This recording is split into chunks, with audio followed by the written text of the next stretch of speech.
சொல்ற கதையை பார்த்தா முன்னாடி வேற ஏதாவது கம்பெனில வேலை செஞ்சிருந்தா, அதாவது உங்களோட உங்களோட புகைப்படம் ஏறின இடத்துல வேற எவனோ புகைப்படத்தை போட்டு வேதனை, வலி இது அத்தனையும் தாண்டி வராங்களோ அவன் தான் கண்டிப்பாக அங்கீகாரம் எல்லாம் பெற்றிருப்பீங்க. இதுல உங்களுக்கு திருப்தி கிடைக்குதுங்களா? மட்டும்தான் என் லைஃபை மட்டும் நான் சம்பாதிக்கணும். Without money, you cannot survive இந்த காலகட்டத்தில்.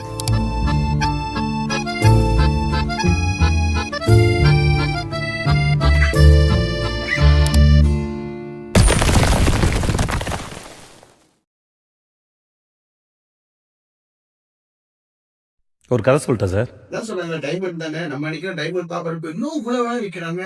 அது பக்குவப்பட்டனாலதான் அதுக்கு அவ்வளவு வேலை. பக்குவப்படலையா நீ கரை பிடிச்சி திருப்பிடிச்சு போயிட்டே இருக்க, அது சாதாரண இருக்கு. இதுதான் லைஃப். இப்ப யங்ஸ்டர்ஸ் கிட்ட என்ன சொன்னா, எனக்கு யங்ஸ்டர்ஸ் அதுக்காக ஆனா அவங்க சொன்னேன், இப்போ உள்ள யங்ஸ்டர்ஸ் மைண்ட் வந்து நம்மளோட ரொம்ப நல்லா இருக்கு ப்ரோ. எப்படின்னு பாத்தீங்கன்னா, நம்மளாம் என்ன பண்ணுவோம், நீங்க சொன்னீங்க இப்படி ஞானம் வந்துச்சா என்னன்னு தெரியல. ஆனா அடி மேல அடி விழுந்தாலும் என்ன தாங்க முடியல, காசு வேண்டுமே, லைஃப மாத்தணுமே, அப்ப எதையாச்சும் செஞ்சுதான் ஆகணும், குடிக்குதோ இல்லையோ எதையாச்சும் செஞ்சுதான் ஆகணும்னு சொல்லிட்டு தான் ஐ ஜஸ்ட் மூவ் ஆன். ஆனா இப்போ உள்ள பிள்ளைங்க வந்து ரொம்ப பிரில்லியன்டா இருக்காங்க, ரியலி ரியலி ஸ்மார்ட். பட் என்ன ஒண்ணு பொறுமை தான் இல்லாம, சரியான கைடன்ஸ், சரியான அந்த விஷயத்தை எடுத்தாங்க அப்படின்னா எப்படி சம்பளி. எனக்கு தெரிஞ்ச யங்ஸ்டர்ஸ் என்ன சுத்தி இருக்கிற நம்ம பாக்குறோம், அவங்க மைண்ட் பேசுறதெல்லாம் how to make money. எல்லாமே how to make money. It's all about money. All about money. They want a lifestyle. They want to live their life. நல்லா வாழணும். பட் என்ன வந்து சரியான இடத்துல இருக்கிறாங்க இல்லையான்னு தான் தெரியும். சார், ரொம்ப நல்லா கருத்து தெரிவிச்சுங்க. இன்னொரு ஒரு கேள்வி ஓடிக்கிட்டே இருக்கு சார். நீங்க தெரிய வச்சுங்களேன், 20 வருஷமா இந்த துறையில இருக்கீங்க. ஓகே, 20 வருஷமா இந்த துறையில இருக்கீங்க. அதாவது நீங்க சொல்ற கதையை பார்த்தா முன்னாடி வேற ஏதாவது கம்பெனில வேலை செஞ்சிருந்தா, அதாவது உங்களோட உங்களோட புகைப்படம் ஏறின இடத்துல வேற எவனோ புகைப்படத்தை போட்டாங்க, உங்க முகத்தை புகையாக்கி விட்டாங்க, சாம்பிராணி போட்ட மாதிரி வச்சுக்கோமே, மூஞ்சி தெரியாத மாதிரி ஆக்கிட்டானுங்க. சரி, இப்ப இந்த இண்டஸ்ட்ரியில இந்த துறையில இருக்கீங்க 20 வருஷமா, கண்டிப்பாக அங்கீகாரம் எல்லாம் பெற்றிருப்பீங்க. கண்டிப்பா. இதுல உங்களுக்கு திருப்தி கிடைக்குதுங்களா? ரொம்ப நன்றி இந்த கேள்வி கேட்டுக்கிட்டோம். பாருங்க, எல்லாத்துக்கும் ஒரு ஆசை இருக்கும், நான் ஏதாச்சும் ஒண்ணு செஞ்சேன், சாதிச்சேன், என்னை பத்தி 4 பேருக்கு தெரியலையே அப்படின்னு நான் ஒண்ணு இருக்கும். நம்புறீங்களா? இந்த துறையில அந்த ஒரு எதிர்பார்ப்போட நான் வரல. நான் எனக்காக மட்டும்தான் என் லைஃப மாத்திரம் நான் சம்பாதிக்கணும். அதாவது இப்ப ஆளுகிட்ட கேட்டீங்க அப்படின்னா, லைஃப்ல உனக்கு இப்ப என்னெல்லாம் வேணும்? Peace of mind. That's most valuable thing. எனக்கு பீஸ் ஆஃப் மைண்ட். எப்போ ஒரு நாளைக்கு பீஸ் ஆஃப் மைண்ட் வரும் அப்படின்னா, ஃபைனான்சியலி தேர் ஸ்ட்ராங். ஓகே, ஒரு நல்ல கரியர் இருந்துச்சு அப்படின்னா, 2வது அந்த கரியர் எவ்வளவு தூரம் போகும், எந்த அளவுக்கு போகும் அப்படின்னு அந்த ஒரு கிளியரான அந்த விஷயம் இருந்துச்சு அப்படின்னா, இப்ப எனக்கு அதே மாதிரி தான். நான் எனக்கு வேண்டியது நான் சம்பாதிக்கணும், என் பிள்ளைங்களை பார்க்கணும், என் நெக்ஸ்ட் ஜெனரேஷன் எப்படி கொண்டு போகணும், அதான் இது பண்றேன். இந்த கேப்ல நிறைய அங்கீகாரம் கிடைச்சிருக்கு. 1 2 இல்ல, ஈவன் பேப்பர்ல வெளியாயிருக்கும். ஓகே, பல ஸ்டேஜ்ல போட்டு பேச வச்சிருக்காங்க. நான் உட்காந்து யோசிப்பேன், நம்ப மாட்டீங்க, மைக்ல ஒரு காலத்துல குடிச்சா கை ஆடும், உதறும், கீழே விழுந்துரும். தெரியுங்களா பயம். இப்ப பாத்தீங்க அப்படின்னா சொல்லி இந்த பிசினஸ் வந்து இந்த business not only give you money, gives you confidence. 2வது நான் நிறைய விஷயம் இந்த பிசினஸ்ல வருது. 1 2 இல்லை. ஓகே, இன்னொரு என்னன்னு பாத்தீங்க அப்படின்னா, இந்த business it gives way or gives chance to create one more people. அதாவது உங்க மூலியமா உங்களுடைய நல்ல சிறப்பான பல பேர்த்த உருவாக்குறதுக்கு ஒரு வாய்ப்பு உண்டு. டூப்ளிகேட் பண்றது. எஸ், டூப்ளிகேட் சாதாரண டூப்ளிகேட் இல்ல. அதான் சொல்லுவாங்க, அப்பா 8 அடி பஞ்சா பிள்ளை 14 அடி பையன். அதே மாதிரி நீங்க வந்து ஒரு ஒரு ஒருத்தர் கொண்டு வந்து, வாப்பா நீங்க சம்பாதிக்கலாம், இங்க 10 அடி சம்பாதிக்கலாம் அப்படின்னா, நீங்க கணக்கை கைட் பண்ணுங்க, you can earn more than that. இந்த இதுல அங்கீகாரங்கிறது வந்து என்ன கேட்டீங்க அப்படின்னா, அவார்ட் கிடைக்கிறது மட்டும் இல்லை தெரியுங்களா, ஒருத்தரோட வாழ்க்கைய மாத்துறது அது ஒரு பெரிய அங்கீகாரம். எனக்கு அந்த வாய்ப்பு கிடைச்சிச்சு, என்னை கைட் பண்ணாங்க, ஆண்டவர்கிட்ட நான் இருக்கேன். சரிங்க சார், அடுத்தபடியாக இன்னொரு ஒரு கேள்வி, ரொம்ப முக்கியமான கேள்வி, என் மண்டல ஓடிக்கிட்டே இருக்கு பேசுறப்ப. அதாவது நிறைய பேர் வெளியே இருக்காங்க, சொல்றாங்க, என்ன சொல்றாங்கன்னா, காசு எல்லாமே கிடையாதுன்றாங்க, பணம் எல்லாமே கிடையாதுன்றாங்க. அப்படி பணத்துல என்னதான் சார் கிடைக்குது, கொஞ்சம் சொல்றீங்களா சார்? ஆக்சுவலி பணம் எல்லாமே இல்லை அப்படின்னு சொல்றது தப்பு இல்லை. ஆனா என்ன இப்ப இருக்கிற இந்த காலகட்டத்துல, இப்ப இருக்கிற இந்த கலியுலகத்துல, இப்ப இருக்கிற இந்த வாழ்க்கைய வாழ்றதுக்கு காசு இல்லாம ஒண்ணுமே நம்ம செய்ய முடியாது. நீங்க பாருங்க, இது வந்து யாரு கேட்கிறீங்களோ, அது வந்து நீங்களே உட்கார்ந்து யோசிச்சுக்கங்க. பிகாஸ் அனலைஸ் பண்ணுங்க. உங்களுக்கும் ஏதாச்சும் ஒரு பிரச்சனை இருக்கும். உங்கள சார்ந்தவங்களுக்கும், உங்கள சுத்தி உள்ளவங்களுக்கு நெறைய பிரச்சனை இருக்கும்.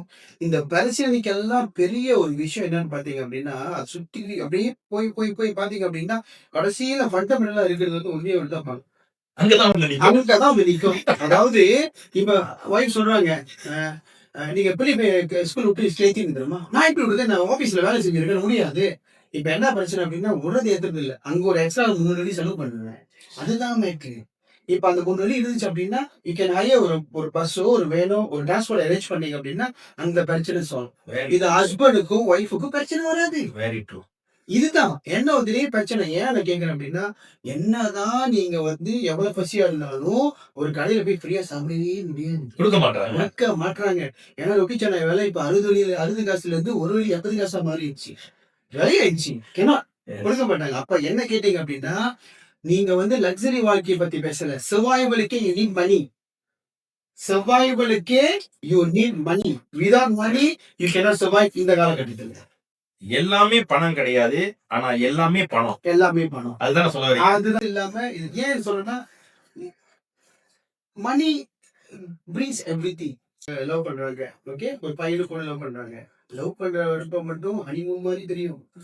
அந்த பாய் வேலை செய்யல, அந்த கேர்ள் வேலை செய்யறாங்க. நீ பொண்ணு கவலைப்படாத, நான் சம்பாதிச்சுக்கேன், நான் உன்னை பாத்துக்குவேன்.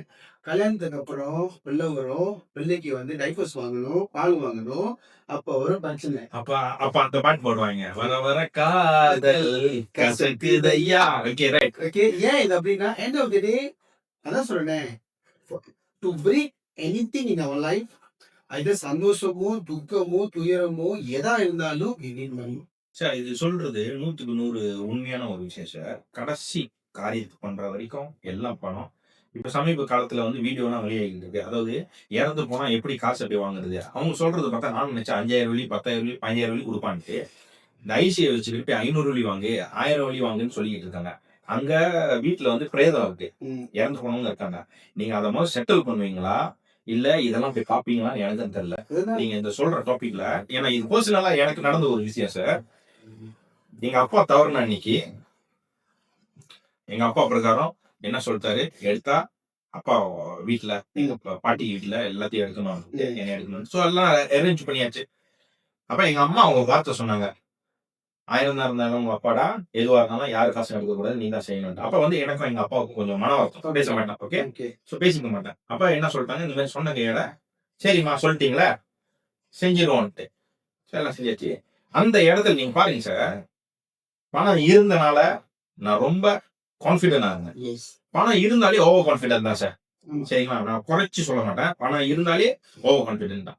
அப்ப சொல்றப்ப நான் பீஸா தான் இருந்தேன். அப்ப வீட்டுல சலசலப்பு ஓடுது. யாரே எங்க அப்பாவோட சிப்ளிங்ஸ் கூட எல்லாம் பொட்டி காசு யார் கொடுக்க போறா, அப்புறம் இந்த தமிழ் ஒண்ணுதான் அந்த கவுச்சிகள் இருக்குல்ல, அதெல்லாம் இதெல்லாம் ஏற்கனவே. ஏன்னா எங்க அப்பாவோட சிப்ளிங்ஸ்ல ஒரு 2 பேர் இறந்தப்ப இதெல்லாம் நான் இப்ப சொல்றப்ப கண்டிப்பா இந்த வீடியோ எல்லாம் வழியாகும், நிறைய பேர் பார்ப்பாங்க. But I just want to say it out. Okay, இதெல்லாம் பேசிக்கிட்டு இருக்கிறப்ப உங்களுக்கு வந்து உங்க தகப்பன் இறந்துட்டாங்க, நீங்க நின்று இதெல்லாம் பாக்குறப்ப, அப்படி நான் சின்ன பையனா இருந்தா இதுதானே சார் பேசிக்கிட்டு இருப்பாங்க மனுக்கு. ஐயோ பொட்டி காசு யாரு வாங்குறது, அண்ணன் போயிட்டார. கவுச்சி கலக்கிற காசு யாரு கொடுக்கணும், அண்ணன் போயிட்டாரு. அப்ப நான் அன்னைக்கு நிக்கிறப்ப எனக்கு காசு பணம் வசதி இருந்தனால தான் சகலமும் ஒரு காசு யாருக்கிட்டயும் வாங்காம நான் செஞ்சேன். எல்லாமே நான் செஞ்சேன். அப்ப இதுல நீங்க சொல்றதுதான் கடைசி காலத்துல அந்த காசு, அந்த பணம், அது வந்து நம்ம செய்ய வேண்டிய நேரத்துல சம்பாரிச்சு வேலை செஞ்சு நம்மளே எடுத்துக்கிட்டாதான் இதெல்லாம் நம்மளே கிரியேட் பண்ணிக்கலாம். வீதியில் கால் வைக்கலாம், பூலோகமே பேர் சொல்லலாம், சாகாமலே நாம் வாழலாம்.